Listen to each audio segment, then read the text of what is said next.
সাব্বাস, কি ঘটনা ঘটায় দিল ভাই।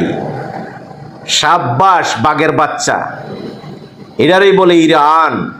ইরান আসলেই যে একটা বাঘের বাচ্চা, আসলেই যে পশ্চিমা বিশ্ব তাদের জন্য একটা আতঙ্ক, আসলেই যে তারা যে প্রযুক্তিভাবে কত উন্নত হয়ে গেছে, পৃথিবী অবাক হয়ে গেছে। দেখেন যে দীর্ঘ 2 সপ্তাহ 3 সপ্তাহ ধরে ইরানে যে বিক্ষোভ চলছে, বিক্ষোভের মধ্যে ইরান কিন্তু ইন্টারনেট বন্ধ করে দিছিল।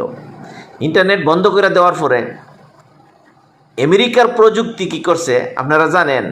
পৃথিবী এখন ইলন মাস্কের সমস্ত প্রযুক্তি দাবায় বেড়াইতেছে সারা পৃথিবীতে।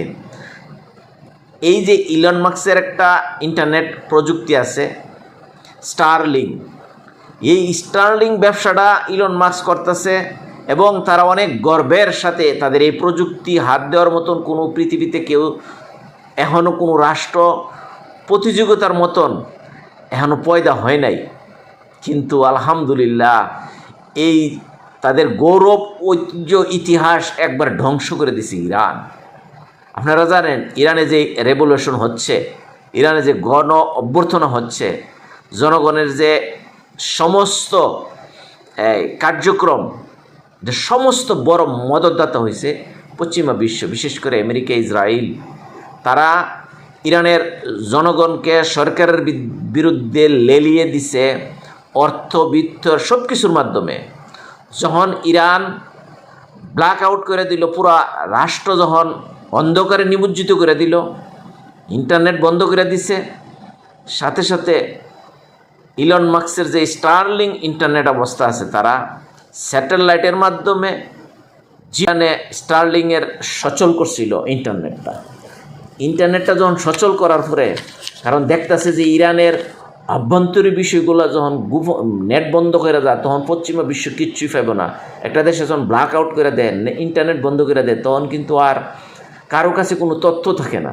তখন পশ্চিমা বিশ্ব পাগল হইয়া ইলন মাস্কের স্টারলিং ইন্টারনেটটা সক্রিয় করছিল সারা দেশে। সক্রিয় করলে কি হবে? ইরান তাদের বাপের বাপ বসে রয়েছে। তারা করল কি, সামরিক জেমিং পদ্ধতির মাধ্যমে ওই তাদের যে স্টারলিংকের যে ইন্টারনেটের সক্ষমতাটা, এটাকে ধ্বংস করে দিছে, এটার কার্যকারিতা হারাই ফেলছে। ভাবা যায় এরকম একটা দেশ স্যাংশনে, অবরুদ্ধে, প্রত্যেকটা দেশে তাদের সাথে বাণিজ্যিক সব কিছু বন্ধ করার পরও তাদেরকে দাবিয়ে রাখা যায় না।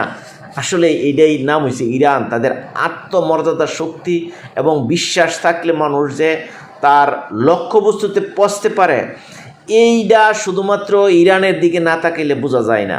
আপনারা জানেন সামরিক জেমিং পদ্ধতির মাধ্যমে আমেরিকার সর্বোচ্চ গর্বের ইন্টারনেট ইলন মাস্কের, তাকে নিয়ে সবসময় গর্ব করে।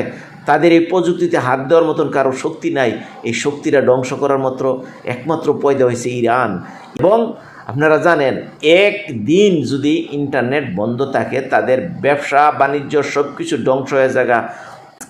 এই পর্যন্ত 12 দিন ধরে ইন্টারনেট বন্ধ ওই দেশটার মাধ্যমে।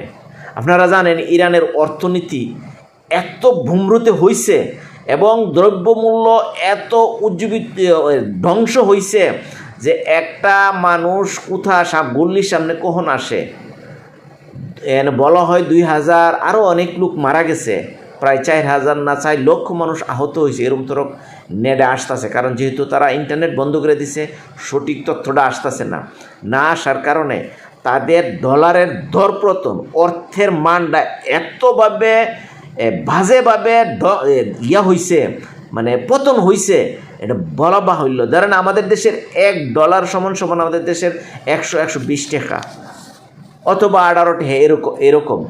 কিন্তু ইরানের জানেন, যদি ইরানের কারেন্সির কথা শুনেন আপনার চোখ কপালে উঠতে যাবে। $1 সমান ইরানের 10,08,664 ইরানি মুদ্রা। তখন তারা কিভাবে বাজার করতে যাব? তারা তো বস্তা লইয়া গেল, একটা জিনিস আসে না। এরা দেশের নোট হইল 2 লক্ষ 3 লক্ষ টাকার নোট, 50,000 টাকার সর্বনিম্ন 50,000 টাকার নোট, মানে ইরানি মুদ্রা। তো এরা এইসব বাজার লইয়া যাইলে আমাদের দেশে টাকা পকেটও কইরা বাজারে যা, ব্যাগ বইরা বাজার আনে, আর তারা ব্যাগ বইরা টাকা নিয়ে যা, খালি আধা ব্যাগ বাজার নিয়ে আসে। এরকম ভাবা যায় $1 যদি 10,08,664 টাকা হয়, তাদের জনগণের কি অবস্থা, দুর্ভিক্ষর মতন। তারা যে এই ইরানি জাতিটা যে টিকে আছে পশ্চিমা বিশ্বের লাগে, এত ধূম্র তাদের অবস্থান, এত বাজে অবস্থান তাদের ইকোনমিক এবং দ্রব্যমূল্য, তারপরও তারা বিশ্বের সবচেয়ে বড় পরাশক্তি দেশগুলোর সাথে তারা যে এখনও টিকে আছে, এটা শুধুমাত্র আমি মনে করি এটা আল্লাহর রহমত ছাড়া আর কিচ্ছুই না। ইরানের উপরে সরাসরি আল্লাহ একটা রহমত দিছে, যে রহমতে পরাশক্তির সাথেও লড়তেছে। আপনারা জানেন তাদের যে অবস্থা এবং তাদের এই প্রযুক্তিগত হাত দেওয়ার মতন আর কেউ নাই। তাদের বন্ধু আছে দুইটা রাষ্ট্র, সবচেয়ে বড় বন্ধু রাষ্ট্র হলো রাশিয়া এবং চীন। বলা হয়ে থাকে চীন এবং রাশিয়া তারা প্রযুক্তিগতভাবে তাদেরকে এত সাহায্য করছে। আল্লাহ কিন্তু কোনো না কোনোভাবে কোনো না মারফতে কাউকে না কাউকে আপনাকে সহযোগিতার জন্য রাস্তা খুলে দিবে, এটাই দিছে। কারণ এই পশ্চিমা বিশ্বের সাথে বর্তমান 2025 সালে পৃথিবী এত আধুনিকতার মাধ্যমে তাদের সাথে টিক্কা থাকা আর কোনো জাতি নাই। দেখেন মিডল ইস্টে অনেক দেশ আছে, আমি যেই দেশটাতে তাই এটা হলো স্বর্ণ মুদ্রার দেশ। তারার যেদিকে তাকাবেন এদিকে 100-120 তালা বিল্ডিং, এত উন্নত দেশটা, কিন্তু তাদের ওই পরাশক্তির দিকে চক্ষু তুলে তাকানোর মতন তাদের এই সাহসটা নাই। আর যে রাষ্ট্রটা গরিবের মতন হয়ে গেছে, আমাদের দেশের থেকে 100 গুণ পিছনে তাদের ইকোনমিক, তারপরও তারা রক্ত চক্ষু করে তাকায়, তাদের দিকে তাকাইলে তাদেরকে ভয় পায়। ভেনেজুয়েলার মতন তুলে নেওয়ার মতন সরকার এখনও ক্ষমতায় আসে নাই, আমেরিকা এখনও চিন্তাই করতে পারে নাই। আজকে ইরান এত উন্নত হয়েছে, তাদের সমস্ত এই অর্থনীতির ধ্বংস হওয়ার একমাত্র কারণ তারা সামরিক খাতে সবচেয়ে ব্যয় করতেছে, তারা মিসাইল বানাইতেছে, তারা প্রযুক্তিগতভাবে সমস্ত অর্থ ঠিক করতেছে, পারমাণবিক কার্যক্রমের সমস্ত অর্থ ব্যয় করতেছে। আজকে ইরান এই পর্যন্ত আসছে। আপনারা জানেন মিডল ইস্টে যত দেশগুলো আছে সবাই আমেরিকার পায়ে পড়ে হাঁটু গেইরা তাদেরকে সালাম করে, আর ইরান শুধু মাথা উঁচু করে থাকে। এই দেখেন আশপাশে কত অর্থগুলো টাকা আছে, আল্লাহ তাদের অর্থ দিছে, বিদ্যুৎ দিছে, তেল দিছে, পেট্রোল দিছে, ডিজেল দিছে, কিন্তু তাদের ক্ষমতা নাই এদের সাথে যুদ্ধ করার মতন। একমাত্র ইরান এরিয়া আছে। আসেন আজকে ইরানের জন্য দোয়া করি, এই ইরান যেন এত কিছু করার পরও এখনও তাদের কিন্তু বিক্ষোভ থামে নাই, চলতেই আছে। কিন্তু একমাত্র একটাই নেতা 1979 গণ অভ্যুত্থানের পরে এই পর্যন্ত টিকে আছে, একমাত্র হামিনি সরকার। তারা ভেদাভেদ বলি, তারা শিখা, অনেকেই আমরা আঙ্গুল তুলি, সুন্নি শিহা নিয়ে যুদ্ধ করি, তারপরও দিন শেষে মুসলমানের নামরা আটকায়া দিয়ে সেরা আমরা কি করলাম, এত আধিপত্য নিয়ে তো আমরা পরাশক্তির সাথে কোনো দিন লড়তেও পারবো না, মাথা নত করে সারা জনম থাকতেইব এই পশ্চিমা বিশ্ব বেধর্মীদের সাথে। কিন্তু ইরান একটা জাতি, হোক শিয়া হোক সুন্নি জানি না, কিন্তু সমর্থন করি এই দেশটাকে, ভালোবাসি। আপনি ভালোবাসেন কিনা কমেন্টের মাধ্যমে জানায়েন যে, এবং দোয়া করি এই ইরান যেন সামনের দিকে আরও উন্নত কিছু করতে পারে, এই সরকারটা যেন টিক্কা থাকে।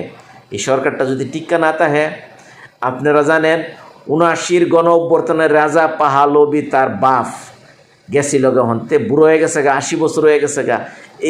এই সমস্ত কার্ডিলারি লাড়তাছে যে রাজা পাহলবি যে এই দেশটাতে সে আসবে, সে শাসন করবে, কিন্তু এই ক্ষমতা আল্লাহ যাতে না দে তারে, এই দোয়াই করি।